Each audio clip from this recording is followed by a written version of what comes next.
Master को प्रणाम। आज क्रोध के बारे में बात करेंगे। तो दाजी की बुक है क्रोध से प्रेम की ओर। तो प्रस्तावना आइए पढ़ते हैं पहले कि जो परिस्थितियाँ मुझे इस प्रस्तावना को लिखने की ओर ले गई वे इस किताब की विषय वस्तु क्रोध और प्रेम से काफ़ी निकटता से जुड़ी हुई हैं।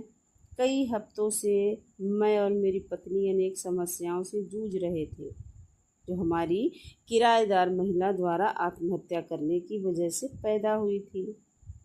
उसने कर्ज के बोझ के कारण ये कदम उठाया था और इस घटना के प्रभाव से निपटने के किसी भी उपाय पर हमें सहमति नहीं बन पा रही थी। एक बार बातचीत के दौरान मैंने पाया कि हमारी आवाज़ की तीव्रता और लहजे में बदलाव आने लगा था। जब मैंने अपने भीतर क्रोध के बढ़ते स्तर को महसूस किया तो मैं अपनी पत्नी से ये कहते हुए कि मुझे गलत समझा जा रहा है कमरे से बाहर निकल गया ताकि हमारे आपसी संबंध में कहीं कटुता ना आ जाए जो हमेशा अत्यंत स्नेही और शिष्टता पूर्वक रहता है। मैं उठकर अपने अध्ययन कक्ष में आया और अपना कंप्यूटर खोला तो पाया कि उसमें पहला जो ईमेल था इस किताब के संपादक का था। उन्होंने उसे ठीक उसी समय भेजा था जब हमारे बीच यह गर्मा गर्मी हुई थी।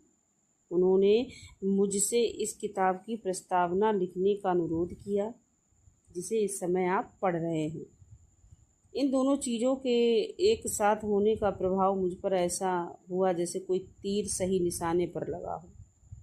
मुझे अपने अंदर से जैसा कि आदेश मिला कि मुझे अपने हृदय की गहराई में छिपे क्रोध के नकारात्मक प्रभाव से परे निकलना चाहिए। मैंने इस घटना को अपने आध्यात्मिक गुरु के आदेश की तरह लिया, मानो वे मुझसे कह रहे हैं कि तुम्हारी वर्तमान समस्या को समझते हुए यह कार्य तुम्हें एक अतिरिक्त अवसर की तरह दिया गया है ताकि तुम अपने भीतर के क्रोध को स्वस्थ और सकारात्मक स्वरूप में बदल सको। इस किताब की प्रस्तावना लिखने को मंजूरी का मतलब है कि तुम इस किताब के सभी अध्याय ध्यानपूर्वक पढ़ोगे और साथ में आत्म अवलोकन भी करोगे। यह काम तुम्हें व्यस्त तो रखेगा, साथ ही अपने वर्तमान दुख से उबरने में भी मदद करेगा। तो क्रोध को किस तरह से प्रेम में परिवर्तित करेंगे, इसी बुक में इस तरह से कुछ दिया है कि मैं इस तरह के संयोगों और मनोवैज्ञानिक अनुभवों के प्रति संवेदनशील हूँ, इसीलिए मेरे पास इस प्रस्ताव को बिना किसी आनाकानी के